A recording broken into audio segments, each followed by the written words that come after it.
if you go back in the story, he'd been in Jerusalem for the Feast of Tabernacles, and I'm sorry, the Festival of Dedication of the Temple, my bad. And he had stirred up some trouble, and the priests had tried to stone him, and he got away, and it said that he went to the place where John had started his baptisms of people when he was teaching on the riverbank, and his disciples were worried for him. But now he gets the message about Lazarus. Verse 7, after 2 days, Jesus said to his disciples, let's go back to Judea. And then the disciples said, Rabbi, not long ago the Jews wanted to stone you to death. Do you really want to go back there? Jesus answered, aren't there 12 hours of daylight? Those who walk during the day aren't going to stumble because they see the light of this world. However, those who walk at night stumble because they have no light in themselves. And after Jesus said this, he told his disciples, our friend Lazarus is sleeping, and I'm going to go wake him up. His disciples said to him, Lord, if he's sleeping, he'll get well. But Jesus meant that Lazarus was dead. The disciples thought Jesus meant Lazarus was only sleeping. Then Jesus told them plainly, Lazarus has died, but I'm glad I wasn't there so that you can grow in faith. Let's go to Lazarus. Thomas, who was called Didymus, said to the rest of the disciples, let's go so that we too can die with Jesus. I think he saw them all getting stoned. But when Jesus arrived at Bethany, he found that Lazarus had been in the tomb for 4 days. Bethany was near Jerusalem, not quite 2 miles away. Many Jews had come to Martha and Mary to comfort them about their brother. When Martha heard that Jesus was coming, she went to meet him. Mary stayed at home. Martha said to Jesus, Lord, if you had been here, my brother would not have died. But even now, I know that God will give you whatever you ask. Jesus told Martha, your brother will come back to life. And Martha answered, I know he'll come back to life on the last day when everyone will come back to life. And Jesus said to her, I am the one who brings people back to life. I am life itself. Those who believe in me will live even if they die. Everyone who lives and believes in me will never die. Do you believe that? Martha said to him, yes, Lord. I believe you are the Messiah, the Son of God, the one who is expected to come into the world. She didn't exactly answer his question, but Lazarus is sick, and Jesus loves him, and he waits 2 days to go to him. And Martha's words are, if you had been here, he wouldn't have died. How do you hear Martha saying those words? Do you hear an accusation? If you'd been here, he wouldn't have died. Or is she just stating the obvious? She recognizes already, knowing Jesus, that he is life. And so she said, if you'd been here, he couldn't have died. He would have been okay. But then she makes a very interesting statement.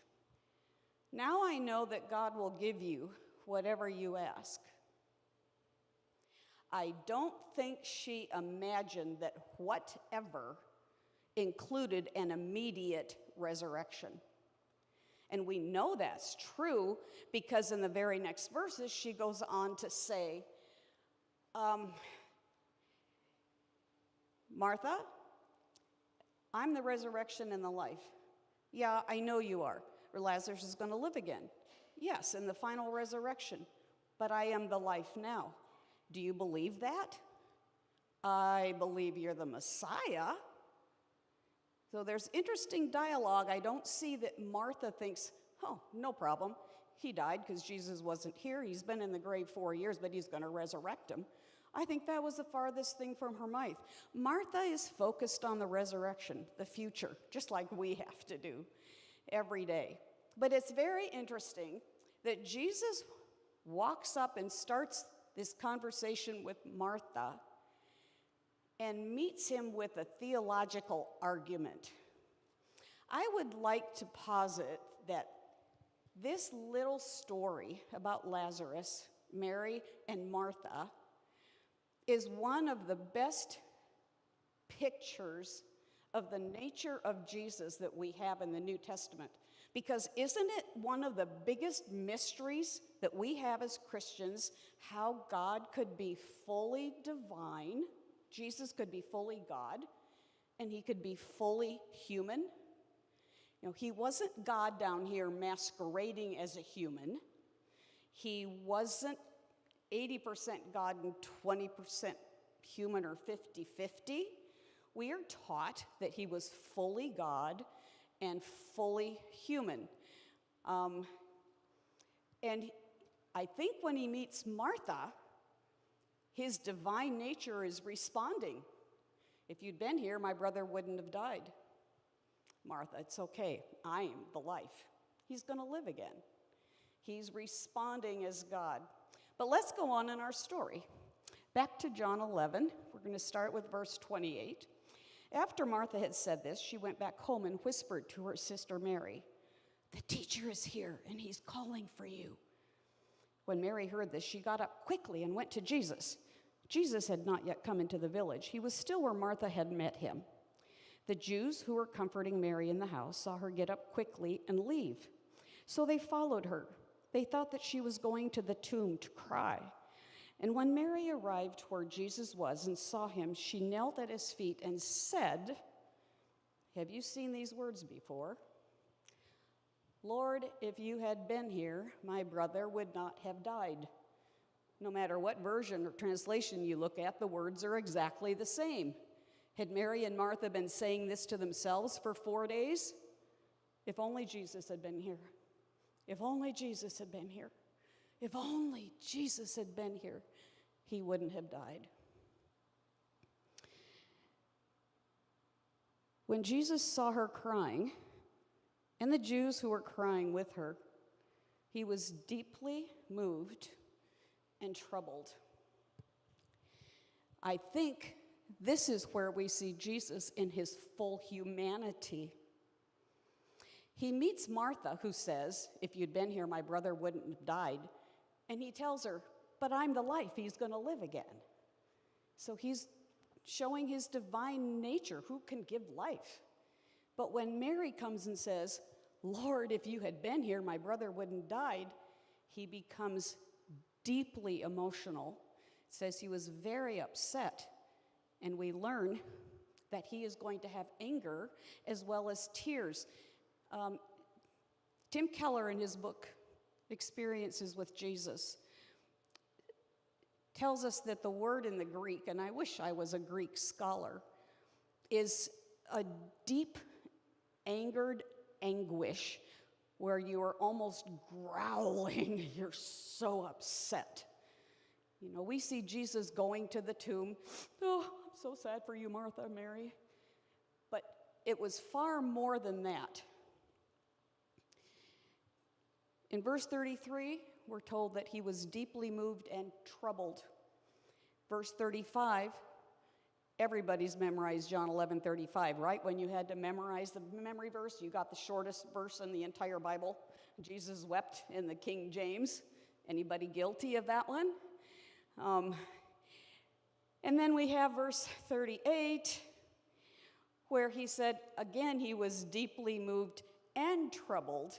And at this point, he goes to the tomb. He asks, where is Lazarus? So Jesus is divine. We know he's divine because he declared himself. And Tim Keller points out that if you looked at direct and indirect references that Jesus makes to being God, there's some kind of a hint in every single chapter of the Gospels. So he made many indirect references, and I found a couple of these really interesting. He told his disciples in John 8, before Abraham came into existence, I am. I was. I am older than Abraham. And can you imagine the disciples' surprise when Jesus said to them, I saw Satan fall from heaven like lightning. And they're going, whoa, you saw that? I mean, that's when all this stuff started. 10,000 years ago, however long ago, you saw that? And I think as the disciples were figuring out what this Messiah thing was all about, and they're realizing that the Rabbi Jesus from Nazareth is truly God, he was giving them all of these little hints. But he made outright claims. He said, I can forgive sins. He said, I'm the Lord of the Sabbath. He said, the only way to the Father is through me. And at the woman at the well, when she said, are you the Messiah? Or we know the Messiah is coming, the promised one. He said, I, the one speaking to you, am he. I'm it. Outright declaration. He was God. He was the Messiah. But Jesus is also human. We know that. He was born to a human mother. Word became flesh and dwelt among us. We know that Jesus was tempted every way in which we are, except he was without sin. He was born, he grew, he got hungry, he was thirsty, he got tired. We say that's why he sat down at the well in Samaria, said he was tired and it was hot. He endured pain and suffering and he died.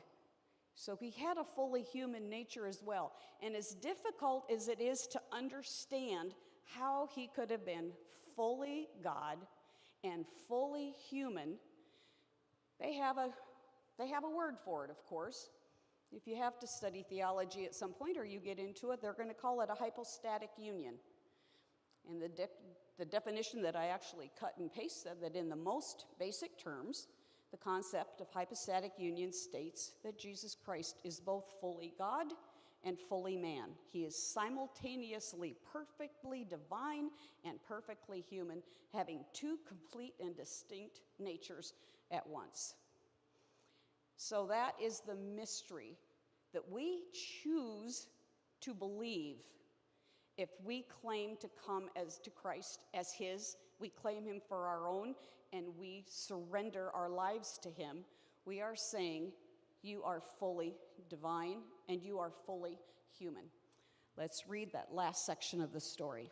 Start with verse 34.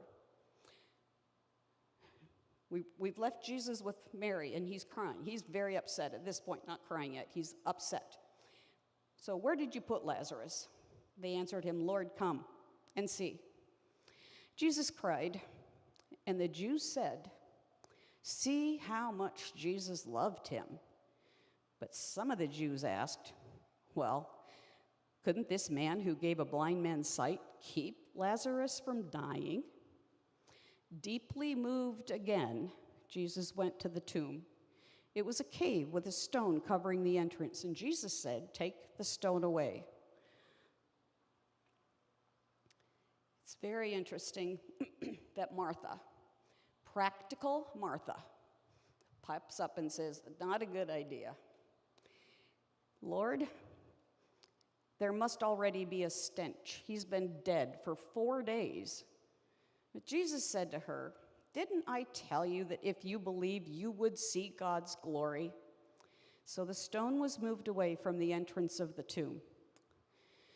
Jesus looked up and said, Father, I thank you for hearing me. I've known that you always hear me.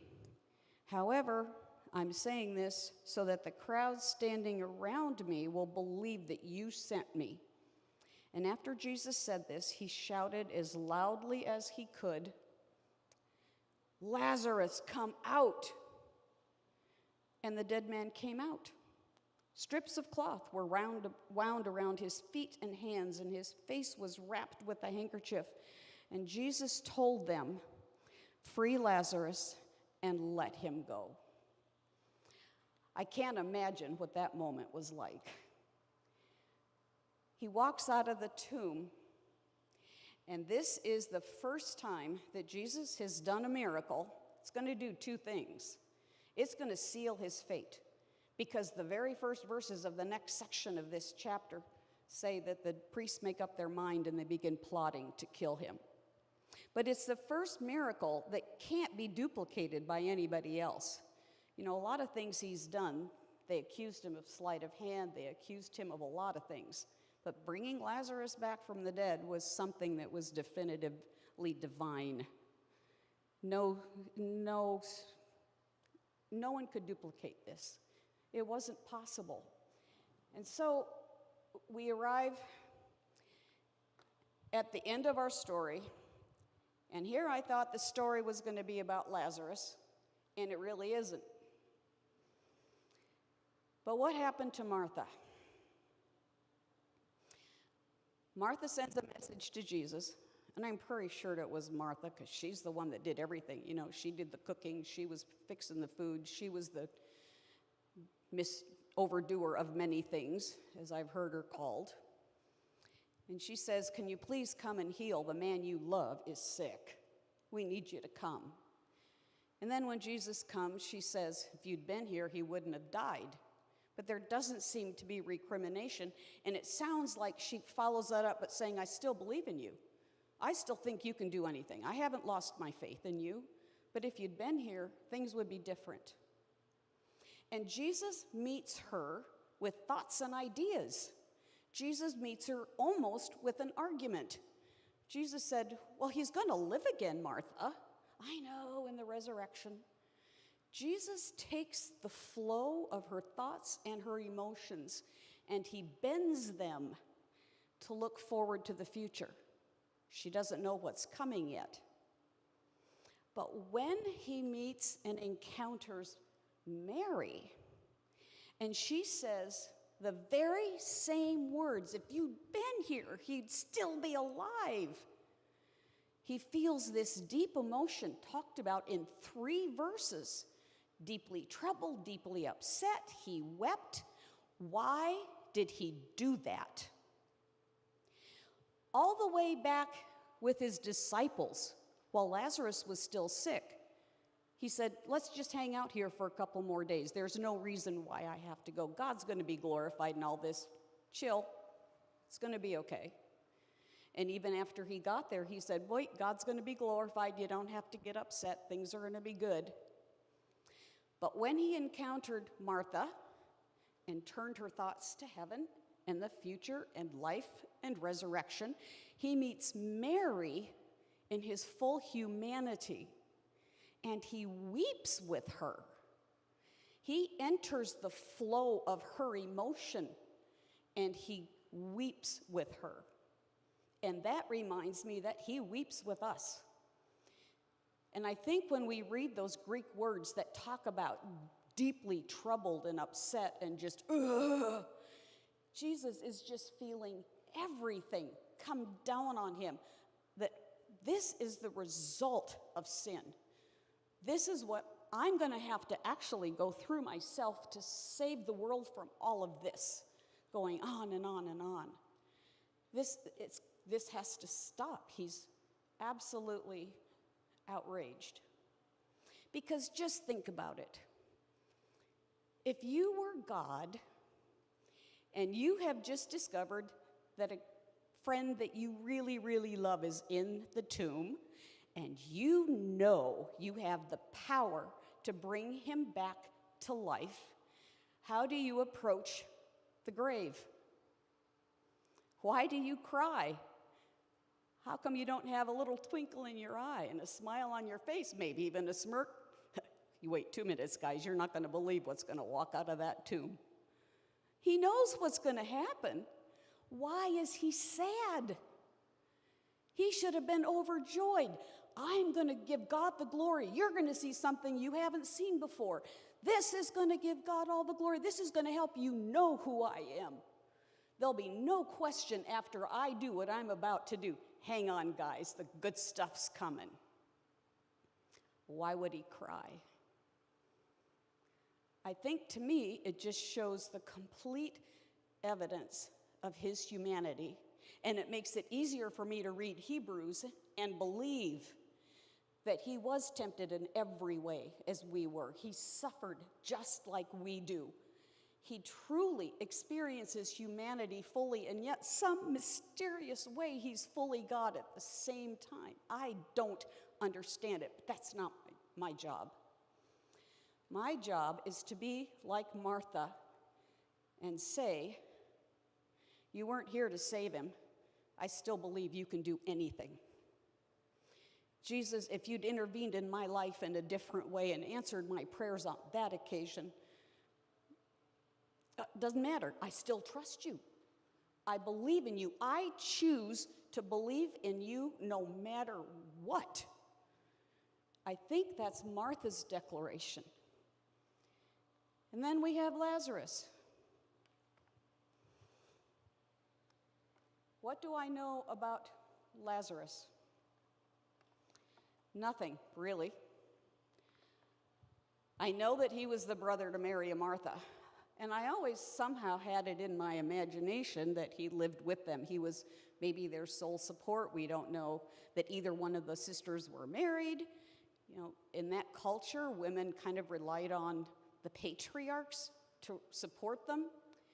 But it's interesting that the scripture tells us that Lazarus lived in the same town as Mary and Martha.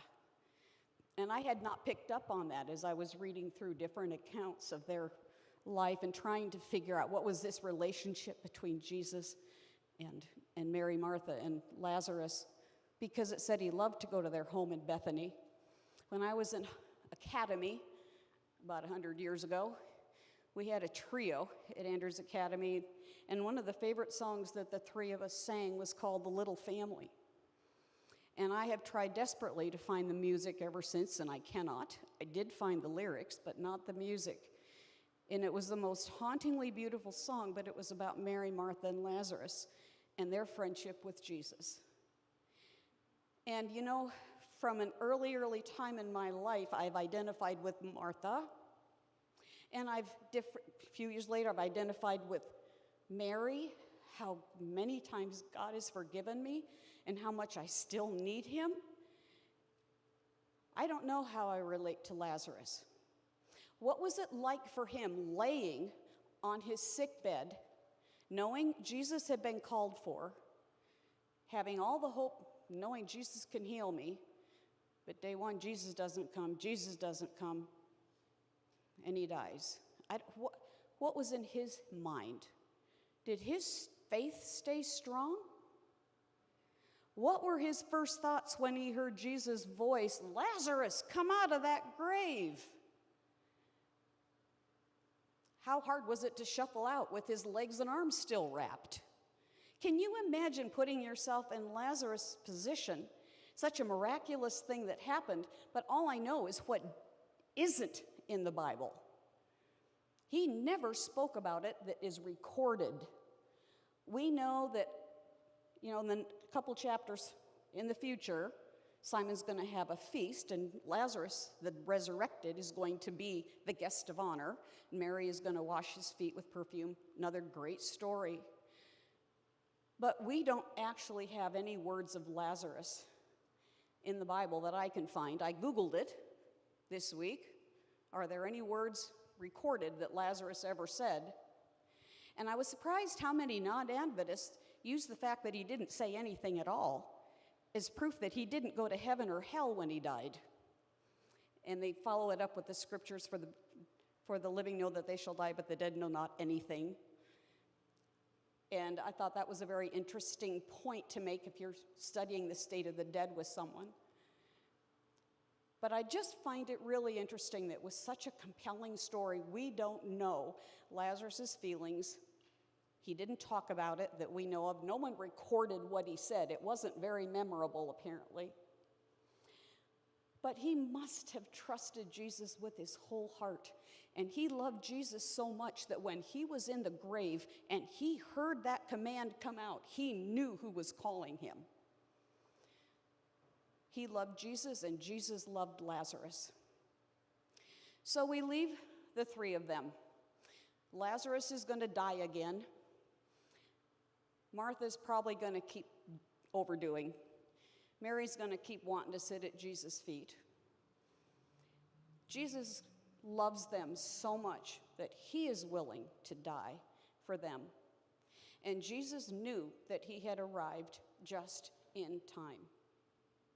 So the choice we have today is, are you going to choose to believe in Jesus? Are you going to choose to believe in God?